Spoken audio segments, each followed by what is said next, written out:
বসলাম এই জন্য, পরিস্থিতি যা পত্রপত্রিকায় দেখছি, মানুষের মধ্যে দেখছি, তো মনে অনেকগুলো প্রশ্ন জেগেছে। সেই প্রশ্নগুলোর জবাব খুঁজে পাওয়ার জন্য আপনাদের সঙ্গে বসা।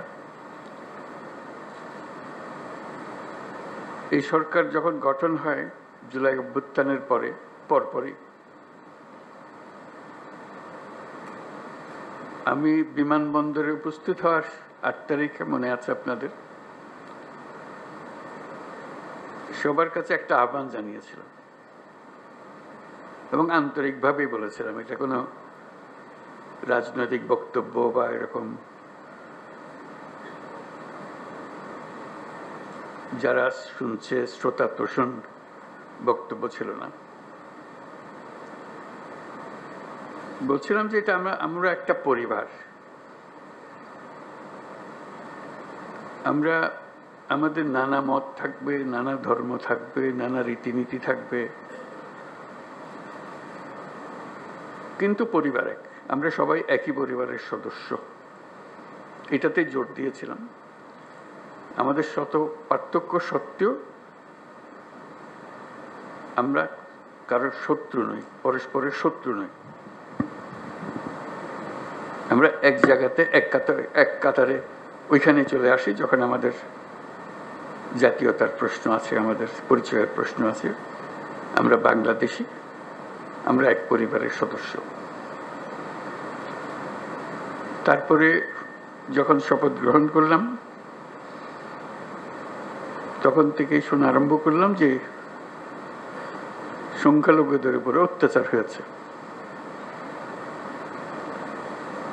আমার মনটা খারাপ হয়ে গেল। একটু আগে বললাম আমি এই কথা, এখন বলেছি অত্যাচার হয়েছে। এর পরে আমি ঢাকেশ্বরী মন্দিরে গেলাম, আপনারা ছিলেন। সেখানেও একই কথা বললাম যে আমরা একই পরিবারের সদস্য, এবং বলছে যে আমরা অন্য সব দাবি দেওয়া বাদ দিল, একটা দাবি আমাদের একদম পরিষ্কার, আমাদের সবার সমান অধিকার, বলার অধিকার, ধর্মের অধিকার, কাজকর্মের অধিকার, এবং সেটা আসছে আমাদের সংবিধান থেকে, নাগরিক হিসেবে আমাদের প্রাপ্য, এবং রাষ্ট্রের দায়িত্ব হলো এটা নিশ্চিত করা। এবং আমি আন্তরিকভাবেই বলার চেষ্টা করেছিলাম যেহেতু রাষ্ট্রের দায়িত্ব এখন আমাদের হাতে, এটা আমাদের দায়িত্ব নিশ্চিত করা, দায়িত্ব যে সংবিধান নাগরিককে যে দায়িত্ব দিয়েছে সেই দায়িত্বগুলো তার কাছে পৌঁছে দেওয়া, নিশ্চিত করা। তারপরেও কথাটা উড়ে গেল না। শুনলাম এখনো সংখ্যালঘুদের উপরে হামলা হচ্ছে। আমি সবাইকে নিয়ে বসলাম, আলাপ করলাম এটা কিভাবে করা যায়, এটার থেকে উদ্ধার পাওয়া যায় কিভাবে। তখন দুর্গাপূজার সময় আসলো, তখন বললাম যে একটা সুযোগ, কারণ এখানে একটা বড় সমস্যা হইতে পারে, যেহেতু এটা পূজার ব্যাপার, আনন্দের ব্যাপার, উৎসবের ব্যাপার, এখানে হামলা হওয়ার সম্ভাবনা আছে। আমাদেরকে নিশ্চিত হতে হবে যে হিন্দু সম্প্রদায়ের উপরে কোনো রকমের হামলা যেন না হয়। আমি খুব খুশি হলাম, সবাই তা খুব সিরিয়াসলি নিল। আপনাদের মনে আছে খুব উৎসব সহকারে সবাই দুর্গাপূজা করলো। কয়েক হাজার পূজা মণ্ডপ ছিল, সব কিছু থেকে খবর হলো সুন্দর হয়েছে। তাঁতিবাজারে একটা ঘটনা হয়েছিল, একটা ককটেল ফাটিয়েছিল, একজন ফাটায়নি, ককটেল মেরেছিল, এটি একমাত্র খবর ছিল। তবু আনন্দিত হয়েছিলাম, নিশ্চিত হয়েছিলাম এই জন্য যে আমরা সবাই একযোগে, এবং সেখানে সবাই যোগদান করেছে। এটা শুধু হিন্দু সম্প্রদায়ের উৎসবের বিষয় ছিল না, এটা পুরা জাতীয় উৎসবে পরিণত হয়েছিল। সবাই উৎসব করেছে, ছেলে মেয়েরা গেছে, বুড়া বুড়িরা গেছে, মুসল্লিরা গেছে, মৌলানারা গেছে, সবাই গেছে, আনন্দ সহকারে করেছে। তারপরে মনে একটু তৃপ্তি পেলাম যে হ্যাঁ একটু তো কাজ করেছে। এখন আবার নতুন কথা, হামলা হচ্ছে, অত্যাচারিত হচ্ছে, এবং বিদেশি গণমাধ্যমে না, এটা প্রচার মাধ্যমে বলবো, প্রচার মাধ্যমে প্রচারিত হচ্ছে যে এটা হচ্ছে। তা আমি খোঁজ নিচ্ছি যে কেন হচ্ছে, কি হচ্ছে, সব দিক থেকে খবর না হচ্ছে না। ওই যে এক খবর হলো হচ্ছে আর খবর হলো হচ্ছে না, মাঝখানে একটা ফাঁক থেকে যাচ্ছে, এটা ঠিক না। এটার অবসান হতে হবে। আমাদেরকে যে তথ্য আমরা পাচ্ছি সেই তথ্য ভুল হতে পারে, কাজে তথ্যের উপরে ভরসা করে বসে থাকলে কিছু নাই, এটা অন্ধের মতো বসে থাকার মতো। আমাদেরকে ভেতরে গিয়ে দেখতে হবে প্রকৃত ঘটনাটাকে। তথ্যের মধ্যে গরমিল কেন? তা কি ওরা যা বলছে সেটা মিথ্যা প্রচার, না আমরা যা বলছি সেটা মিথ্যা প্রচার? সত্যটা কোথায়? এই সত্য, প্রথম কথা হলো আমাদের লক্ষ্যের মধ্যে কোনো ফারাক নেই, কোনো গোলমাল নাই, এটা আপনাদেরকে নিশ্চিত করা। এখন তথ্যগুলো কিভাবে আমরা পাবো, ঘটনা ঘটছে সেটা আমাদের জানা। প্রকৃত তথ্য, অনেক সময় সরকারি তথ্যের উপরে ভরসা করা যায় না,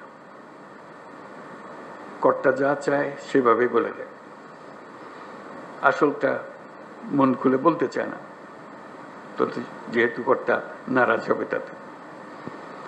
আমরা আসল খবরটা জানতে চাই, কিভাবে জানতে চাই, এবং সেই প্রক্রিয়াটা প্রতিষ্ঠিত করতে চাই। এটা শুধু আজকের 2 দিনের গোলমালের কারণে একটু চঞ্চল হয়ে কথা বলছি তা না, প্রকৃত পক্ষে এটা স্টাবলিশ করতে চাই যে ঘটনা ঘটতে পারে। এটা এত বড় একটা দেশের মধ্যে কত রকমের কাণ্ড, তার মধ্যে একটা কাণ্ড হয়ে গেলে তাৎক্ষণিকভাবে যেন খবরটা পাওয়া যায় এবং সেটা সমাধান করা যায়। যে দিক থেকে দোষী তাকে বিচারের আওতায় আনতে হবে, এটাই হলো সরকারের দায়িত্ব।